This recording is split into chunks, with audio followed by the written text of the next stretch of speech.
Okay na yun sa inyo, sir? Ginagawa na ng invoice po. Okay yun sa payment? Sige po. Sa inyo, sir, okay na rin? Okay na po sa invoice? Okay. Ayun, nagawa na. Medyo, sorry sir, marami yung tao. Yeah, okay. So, ayan guys, kanina daming tao, ngayon dahil pa rin tao. So, meron tayong mga nag-walk-in client, mga walk-in clients na check. And also, sila sir, pinareserve na tong 2014 na top of the line. Ito na yung napili nila. Na-recommend tayo ni Sir Spencer. Nakabili sa atin ng Ford Fiesta around magto 2 years na. So, ayan, Fiesta rin kinuha yung kasamahan niya. Itong top of the line na 2014. Titanium na push start. Ayan. So, Sir Spencer, maraming salamat po sa inyong recommendation.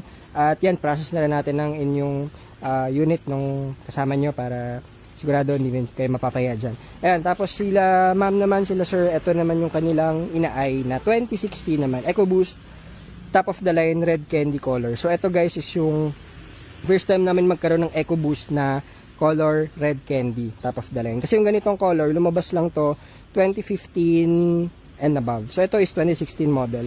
Turbo, top of the line yan. Ayan. So, ito kasi usual natin dyan, mga orange, white, black. Ayan. So, first time natin yan, red candy na color. Ito kasi mga sold na to guys, EcoBoost din to. Ito EcoBoost din. Ito 2016 din, itong white. So, nakapila na yan on to the next sa pagka na-release natin tong mga other units natin. And then, ayan, yung, saan ba yung isang orange? Ayan, mga for releasing natin. Ito naman, and ito pala isa, ayan, for releasing na rin. And ito, papak-cleaning na natin to. Bound to sa Nueva Ecija, Cabanatuan. Thank you so much kina sir at release na natin to. Ayun, so yun muna ang ating updates for today. Actually, alas 12 pa lang pala. So, baka mamaya marami pa ulit mga mag-walk-in. So, thank you. Good afternoon guys. GTA Cars. Maraming salamat po.